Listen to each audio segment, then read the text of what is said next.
vous fais signe. Bonjour et bienvenue à notre journée porte ouverte.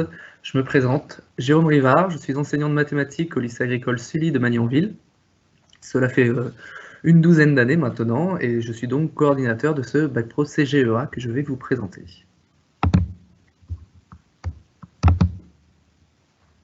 Le Bac Pro CGEA, donc conduite et gestion de l'entreprise agricole. Je vais tout d'abord vous présenter la formation, le contenu, les semaines de stage à effectuer, les évaluations et résultats du bac. Deux élèves m'ont fait le plaisir de témoigner et donc on aura des courtes vidéos de leur part. Nous verrons par la suite les orientations possibles, les métiers associés. Et enfin, sur la dernière partie, on aura un temps d'échange questions-réponses et j'essaierai de répondre donc à toutes les questions que vous pouvez poser via le chat. Donc n'hésitez pas et à la fin de ma présentation, je reviendrai dessus. Donc le cycle CGEA. Ce bac professionnel est accessible à l'issue d'une classe de 3e ou suite à une réorientation après avoir effectué une classe de seconde générale, il est également possible d'intégrer ce cursus. Donc on l'intègre sur une seconde production. Donc c'est une seconde professionnelle qui prend en compte la diversité des systèmes de production.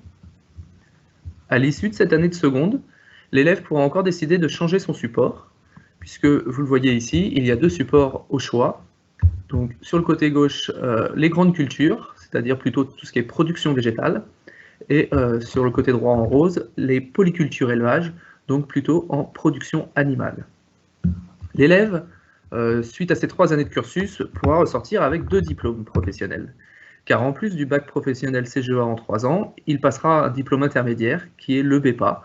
Et donc suivant les deux options, il y a une petite nuance entre ces 2 diplômes intermédiaires. Le contenu de la formation. Notre objectif est d'assurer un enseignement plus concret et pratique, puisqu'on est en bac professionnel. Donc on va s'appuyer, grâce à de nombreux partenaires dans la région et aux parcelles du lycée, on va essayer de rendre les choses plus concrètes, parce que même les enseignements généraux, comme vous voyez, ils sont toujours présents. Français, maths, histoire géo, économie, etc. Mais toutes ces matières-là vont essayer de rendre plus concret leur enseignement pour que les élèves s'y retrouvent. Donc les enseignements professionnels différenciés. En enseignement professionnel différencié, on a donc PE, c'est pour les polycultures élevage, la dominante est la zootechnie.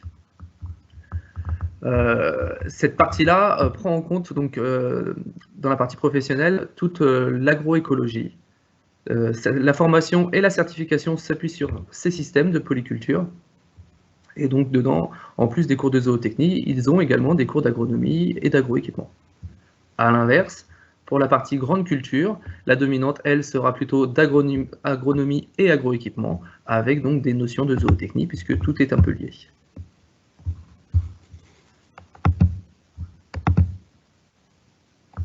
Au sein de notre établissement, nous avons fait quelques choix, et dans nos points forts, enfin, je pense pouvoir le dire, c'est qu'en plus de compter sur une équipe d'enseignants motivée, bien entendu, parce qu'on est une toute petite structure, donc tout le monde se connaît, et l'échange entre les enseignants est assez simple, et donc les infos passent très vite au lycée, et le lien entre les matières se fait beaucoup plus facilement. Donc, après les enseignements donc généraux et professionnels, on a donc des cours un peu plus, on va dire, en groupe, ce qu'on appelle la plurie, qui sont en fait des demi-journées ou des journées sur lesquelles on va visiter, sortir sur le terrain, comme je disais, pour rendre les enseignements un peu plus concrets.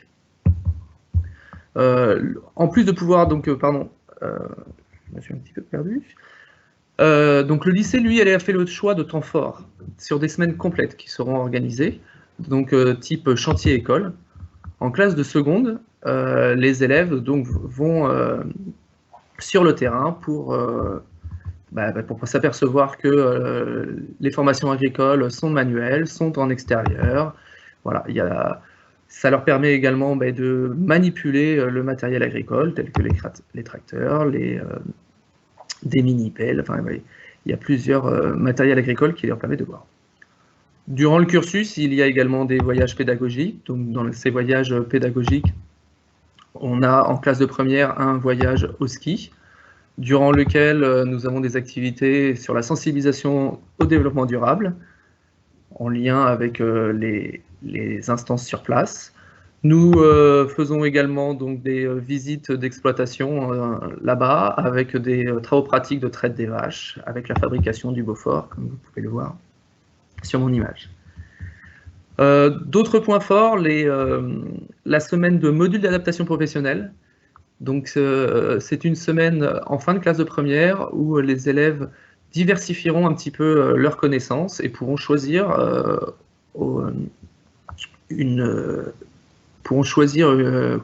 un développement particulier tel que l'aviculture ou le système informatisé de géolocalisation, de la conduite d'engins, du travail à cheval.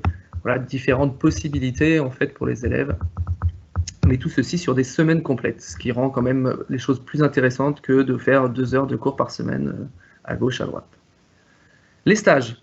Donc, notre bac professionnel, sur les 3 années, on aura 20 semaines de stage en milieu professionnel. 5 semaines en classe de seconde.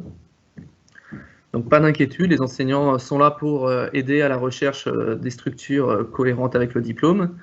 On a, grâce aux nombreuses années, beaucoup de maîtres de stage, et donc en général, ce n'est pas un problème pour trouver ces stages. Donc sur le cycle première terminale, il y aura 10 semaines également à faire, donc ce sont des stages non rémunérés, c'est aussi pour ça que les élèves retrouvent assez facilement ces stages. Par contre, suivant l'option, donc pour des grandes cultures, il n'y a pas vraiment de contraintes particulières, hein, et beaucoup vont en exploitation céréalière, il n'y a pas de contraintes. Par contre, pour les supports de stage, pour les polycultures élevage,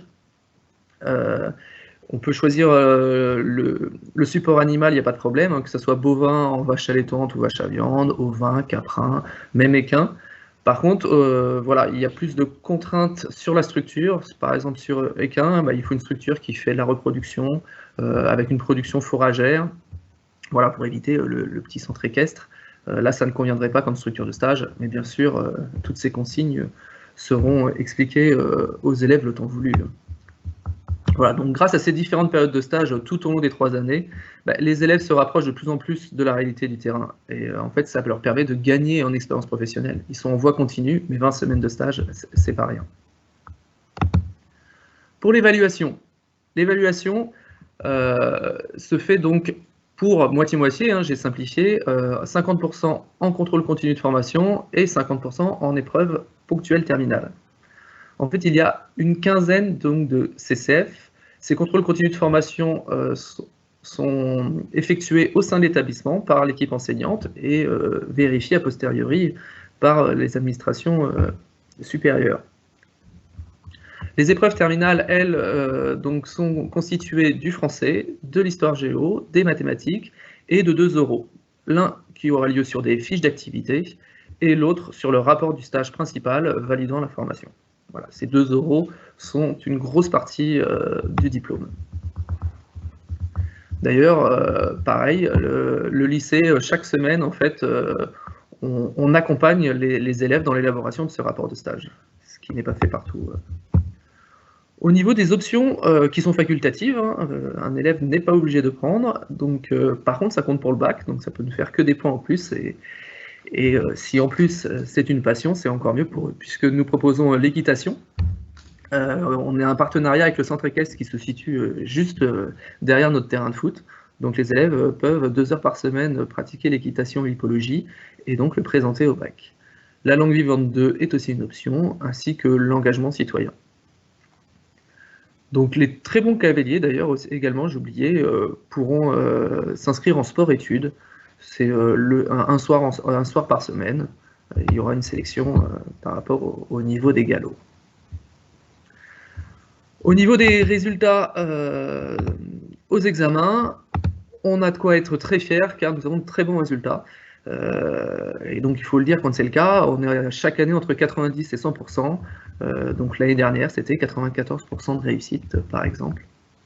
Donc nous sommes très satisfaits de cela et espérons chaque année essayer d'atteindre ces 100%. Voilà. Ce que je vais faire maintenant, c'est passer la parole à 2 élèves qui ont accepté de me faire une petite vidéo pendant leur confinement. Donc vous allez écouter déjà Maëva, qui était en stage dans le Val d'Oise, en polyculture, qui elle, du coup, a eu plusieurs expériences, donc puisqu'il y a des cultures céréalières et également, donc plus particulièrement pour elle, l'élevage de vaches allaitantes. Bonjour, je m'appelle Maëva Rouault-Fouché, je suis actuellement en terminale pro CGEA. J'ai décidé de venir au lycée Sully car le milieu agricole m'a toujours plu. Nous avons des matières très intéressantes telles que la zootechnie et l'agronomie. Le bac pro CGEA est un bac intéressant si l'on aime la pratique, les animaux et les cultures. Durant notre cursus scolaire, nous avons des périodes de stage à réaliser dans des exploitations agricoles.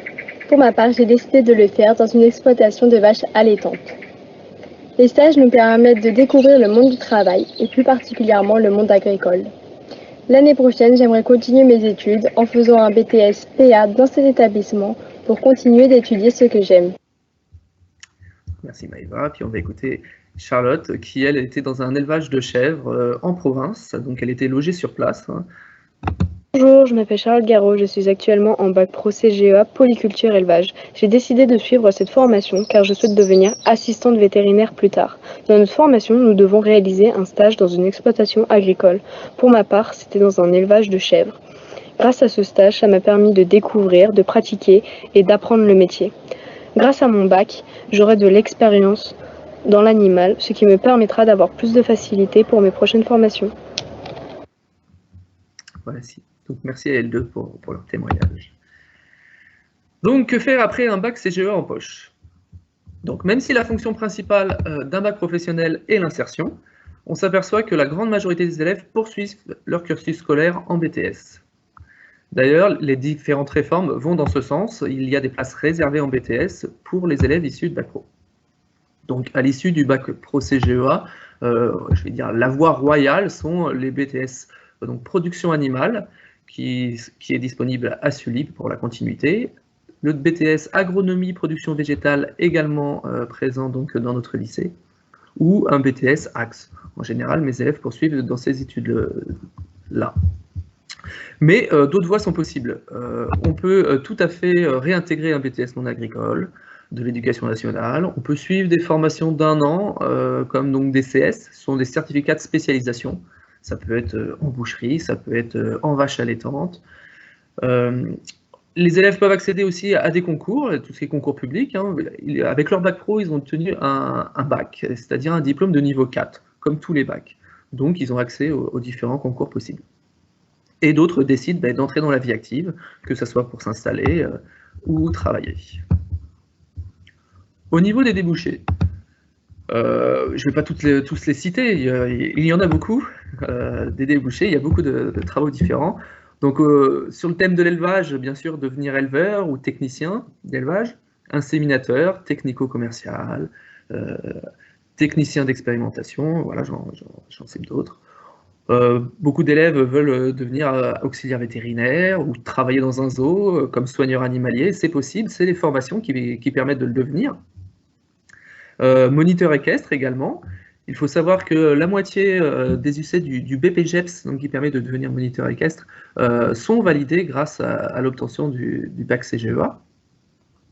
Donc des gens vont devenir exploitants d'une entreprise équestre, travailler en garde républicaine, d'anciens élèves le sont également. Je vais finir par le secteur végétal, qui est le secteur où on a le plus d'emplois. On peut devenir donc producteur céréalier, ouvrier qualifié, chef de culture, conducteur d'engin, beaucoup espèrent poursuivre dans cette voie, ou voire conseiller agricole, suivant la poursuite d'études qu'on aura choisi entre le bac et son insertion, bien entendu. Du coup, maintenant, je vais essayer de répondre à toutes vos questions. Donc, n'hésitez pas à compléter vos interrogations si besoin. Moi, je vais essayer donc d'y répondre dès à présent.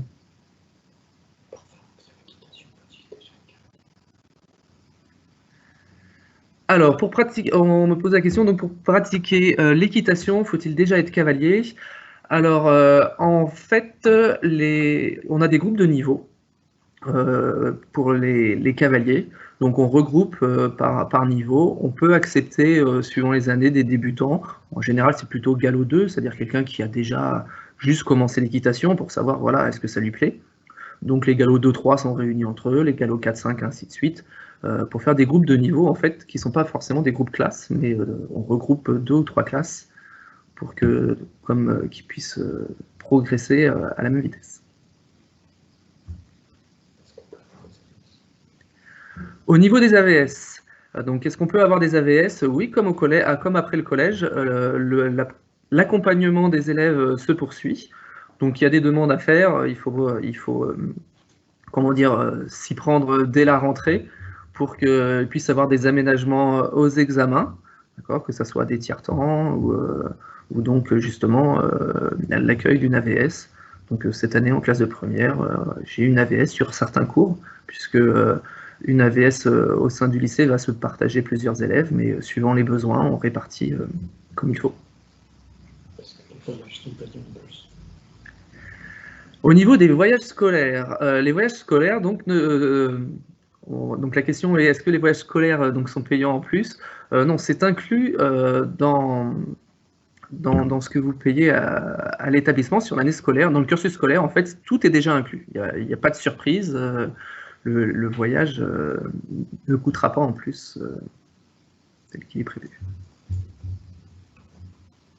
Est-ce que je peux faire mon stage dans un centre équestre? Alors, est-ce qu'on peut faire un stage dans un centre équestre? Donc oui, c'est possible, mais c'est là où tout à l'heure j'ai dit qu'il fallait faire attention. Le petit centre équestre ne convient pas. Il va falloir absolument qu'on ait du poulinage. Donc il y a différents critères. Il faut donc qu'il y ait des fourrages.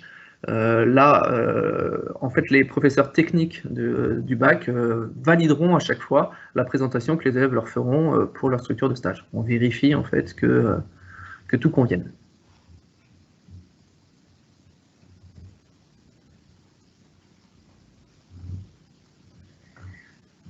A priori, ça a l'air d'être tout bon, il n'y a pas d'autres questions. Eh bien, écoutez, je vous remercie de m'avoir écouté. Vous pouvez bien sûr retrouver toutes les infos sur le site du lycée et puis retrouver la visite virtuelle complète de toutes les formations par la suite. Merci de m'avoir écouté et à bientôt, j'espère, au lycée.